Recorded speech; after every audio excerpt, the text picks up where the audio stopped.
Good morning, children. Welcome back. Unit 2, Section C.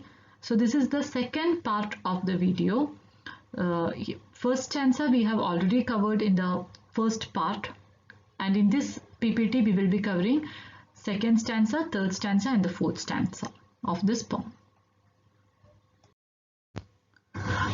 Okay, children. So now I assume that you have gone through this stanza 2, where the poet is focusing on the dreams, about the goals, about the aims, and about the thoughts of a person.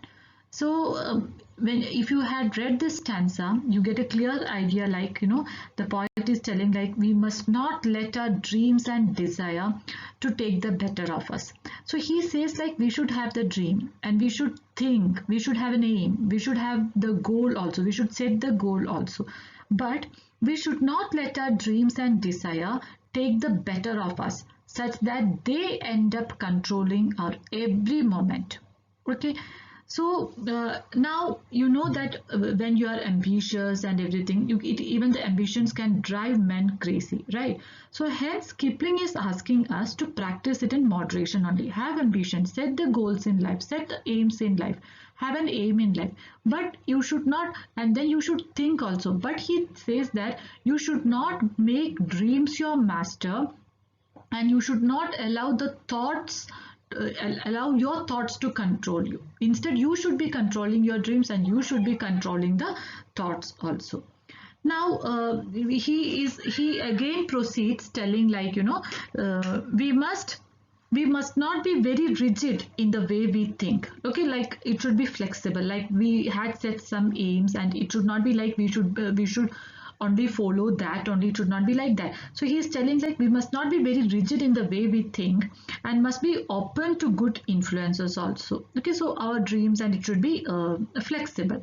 Now these are very important values according to the poet. He feels like these are the very important values in life, in getting us closer to these are the important values which will help us to get near to our goal, or which will help us to become, or not become, like getting us closer to our goals in the life.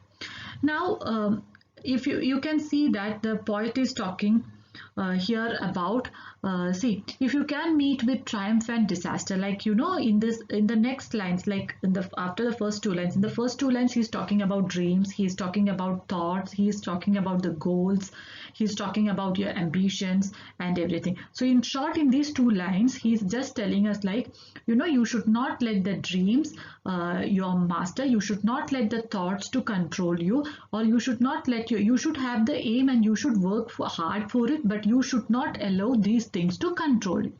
And now in these next two lines you can see, like, he's talking about the very important lessons in life, valuable lessons in life, like success and failure. So he tells, like, success and failure, these are part and parcel of life, and there is nothing actually permanent about them. Because when he is telling us, like, no need to be too much happy, don't be too happy, no need to be overjoyed when you achieve success in life, or no need to be sad when you lose something. So instead he asks them to practice it in moderation only. Like success and failure, these are very important in life, and the poet calls them as impostures. Why you call it imposture? Because he says that both success and failure, these are powerful and have a disguise of permanence actually. Okay, which makes a person feel like either too optimistic or broken down. So the poet recommends his readers to treat both success and failure in the same way and not let them get to us. Okay, so he is asking us to treat triumph and disaster. Triumph means success, and disaster in the same way, because according to him, he feels that these are the two impostures. Impostures in the means like they are disguised. Okay, and they are it is not even permanent also. And then you can see that in the next lines he is talking about the road to success. Okay, so here he tells us about the road to attain our goal is not going to be easy. Okay, there might be many obstacles, there might be many hurdles and everything. People will try to create obstacles in your way to success, but he is asking us to to ignore all these people. Okay, the poet is asking us not to be worried by these people. Okay, ignore them. Poet is asking not to involve in this mind game of these people also. So that's why he says, like, if you can bear the truth you have spoken, twisted by knaves to make a trap for fools. Like, he is asking us not to be a fool, because the people, they will be trying to twist the truth that you have spoken. So he is asking us not to get involved in this. Okay, so he is telling, like, nothing comes easy. The road to success is filled with hurdles. For example, people may try to break our moral and use it against us. They will play mind games. So the poet is asking us not to involve in this mind games. Or what's the things you gave your life to broken and stoop and build them up with worn out tools. So now he is telling, like, so his word of advice is, like, never give up. So he tells us, like, on our path to success, it is also part of the game itself. We might sometimes we need to face failures also, but he is asking us we should know, even if we fail in something, even if we lose in something, no need to become too sad. Instead, start from scratch again, but you should never give up.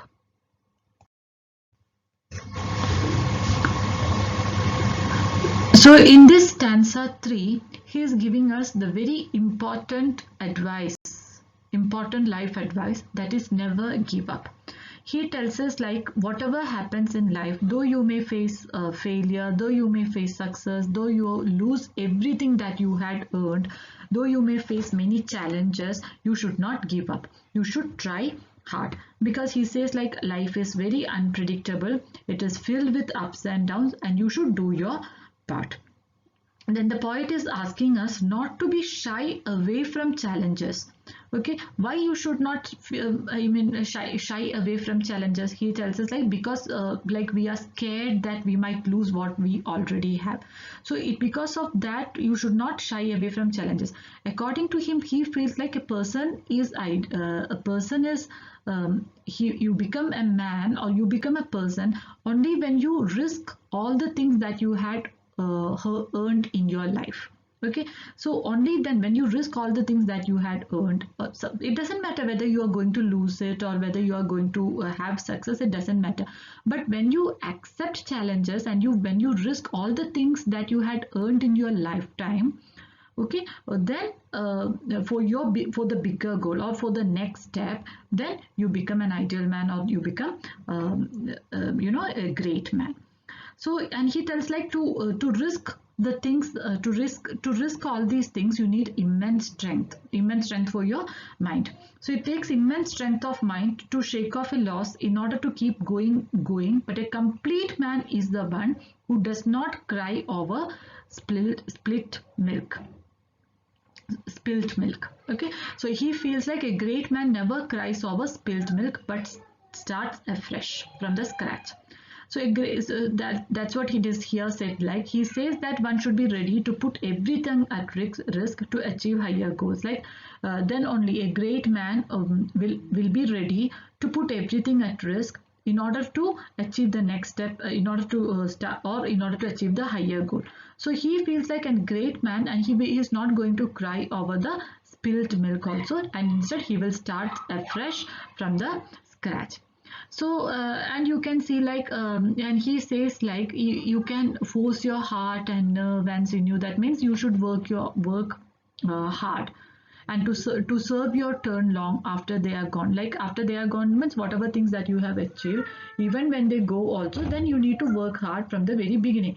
And so hold on when there is nothing in you, but you need to hold on, stay there only, have patience. Okay, when there is nothing in you also, accept the will which says to them, hold on. But towards the end of the stanza, so Kipling adds that willpower is the key to persistence. Okay, willpower is important.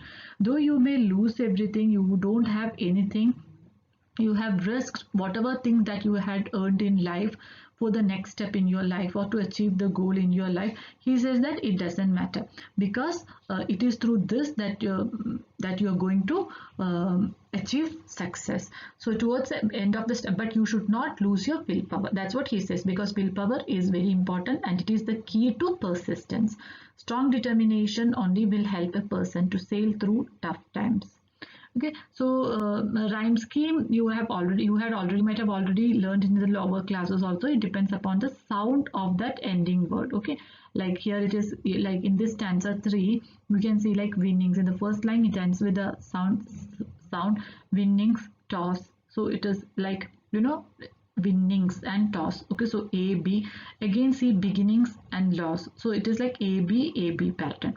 And the next one, sinew and gone, like C D, same like you and on sound. Okay, next like you and on.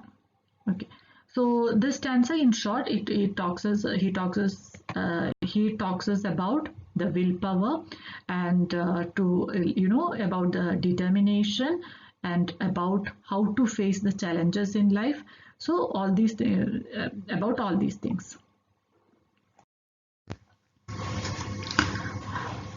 Okay, so coming to the stanza 4 in this poem, if you can see here, the poet is talking again. These are the advice that these are you know, this poem is actually the piece of advice that the father is giving to his son. So you can see like there are many things, many qualities that the father is discussing with the son, which is needed to become a great person or to become an ideal person. Okay, so in fourth stanza we can see like he's talking about, if you can talk with crowds and keep your virtue, or walk with kings nor lose the common touch. Okay, so here he is actually in this poem itself, he is talking about how to handle all of life's confusing situations. Okay, actually, and this is actually a manual for behavior which is written in 1896.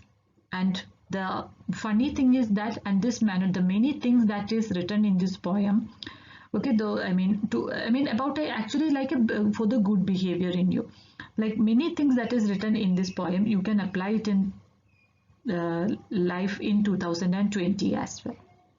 And it is said that this poem is written by Kipling to inspire his son and to motivate his son for a high-minded goal. But that is, that is not sure like whether he has written for his son itself.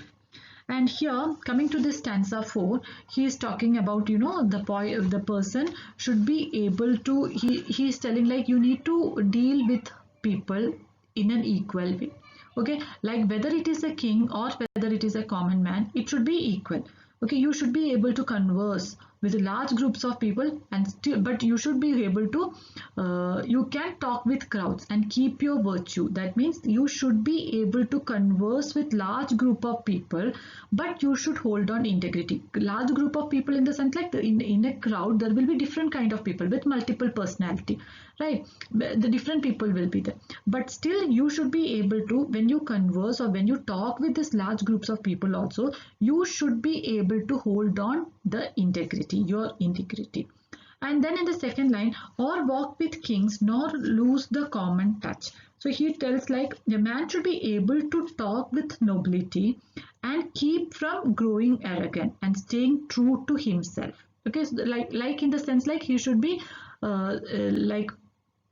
you should know how to treat a king as well as how to treat a common man also. Okay, though you are like, no, you become royal or in that royal status also, you should not lose that common touch. You should have that innocence, or you should have that common touch. You should know the feeling of that common man also. Now, in the next lines, he tells like, if neither foes nor loving friends can hurt you, if all men count with you, but none too much. So here it is said like, if an individual has not done anything wrong, because suppose if you have not done anything wrong, neither his friends nor his enemies should be able to bother you or upset you. Like that means if you are such a kind of clean kind of person, or if you have not done anything wrong in your life, whether it is your friend or whether it is your enemy, they should not be able to bother you. They should not be able to upset you. And so he is telling like, If all men count with you, but none too much, treat everyone as equal only. And in the last lines, he's giving another very important lesson in life that we need to take care of, like the importance of time. After all, very very important. So he is like live each moment in life, okay, like fill every moment of your life, in a useful way. Okay, even a single second in your life, treat it in a useful way. Do something useful in that. So if you can fill the unforgiving minute with 60 seconds worth of distance run. So by this he means like fill every moment of your life with worthwhile projects, and never waste time. Okay, so in these lines you are saying, if you are able to do all these things, then anything is possible. Then that's what he said, yours is the earth and everything that's it. If you are able to do all these things, in the sense like from stanza 1, that he starts talking about many things, like how to you should not be upset when people blame you. You should not let dreams master you. You should not let the thoughts master you. But you should have a dream and goal in your life, but you should not be controlled by these things. Whereas in the stanza 3 also he was talking about things like how to treat other people, then how to treat people, how to treat your friends. So don't do anything wrong, in anything wrong and everything. Now here he's talking about time, whereas he says like treat time is very important. Each second in the time is very important. So you use it to the maximum, and then you fulfill. When you do all these things, if you are able to do all these things, then anything is possible. Okay, and then yours is the earth. Then you will become the master of the earth and everything that's in it. That means everything in the earth will become under the control of you, and which is more, you will be a man, my son. If you do all these things, then only you're going to become a man. Okay, a perfect man. That's what he means by this. And now when you see the rhyme scheme, you can see like here in this stanza it is virtue. Suppose if I A touch, okay, B, virtue and you, it is like same, like so, because it is A B A B. Okay, see, touch and much.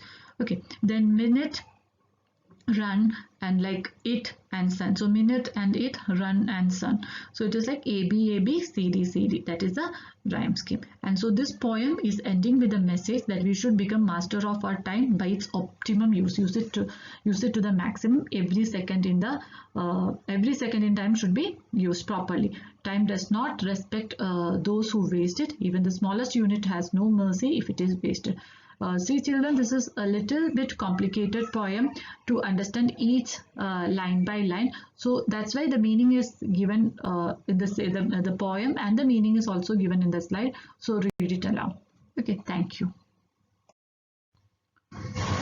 So children, this is the second PPT for the poem If. In the first PPT, we had covered the information about the author and the stanza 1, the explanation to stanza 1.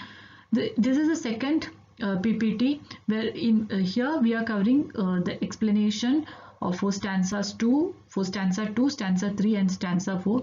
There is one more PPT where we will be discussing the figure of speech.